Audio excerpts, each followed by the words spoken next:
Good day. Let's talk about the bean market. And it's always a good day to talk about the bean market when you see these charts look like they are today. Now, we're just a tad lower on the day right now, but we've had over a $2 rally from the contract lows to the 28-month contract highs. And after an overnight rebound, we're just kind of sitting here a 1 to 2 cents lower on the day. So keep an eye on that. But this market still looks pretty strong. And you want to talk about everybody. And I do a lot of talking to the farmers around the Midwest, and look, there's a lot of good demand still there. It's a good story.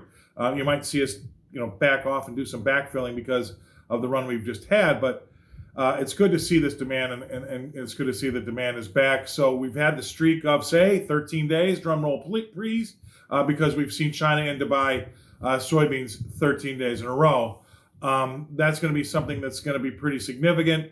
Again, that's a demand story. I think that's obviously that's for real. But at the same time, when we've seen this weather kind of take off the top of what this yield could be, to see them come back in 13 days in a row, you got to go look at the chart, and that'll do all the explaining you need to see, right? Because demand with a lesser supply, it doesn't take a brain surgeon to think of what might happen to prices. And again, it's been a decent rally. I think it's been $2.15 rally from the lows of, say, $8.31 to contract highs just 3 days ago, up at $10.46. And then we had a 33-cent backdraft because that's the world we're living in today. You got to have put on your volatility hat or your volatility helmet, because that's what's going to be the case going forward. But I think that with the overnight traders coming in to buy this dip and get these beans, they're feeling the same way that others are out there, that, hey, there is a demand story here.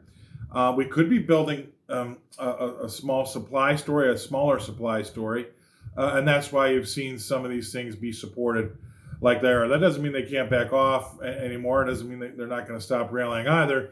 But you need to get a bigger picture here of what that move has been, over $2. That's significant. And again, with the fact that we've had the Chinese back in for 13 days in a row buying our beans, and yeah, maybe you could build a little bit of a smaller supply story here. All that stuff smells pretty good to the market, and the market likes it, and you can see by that chart.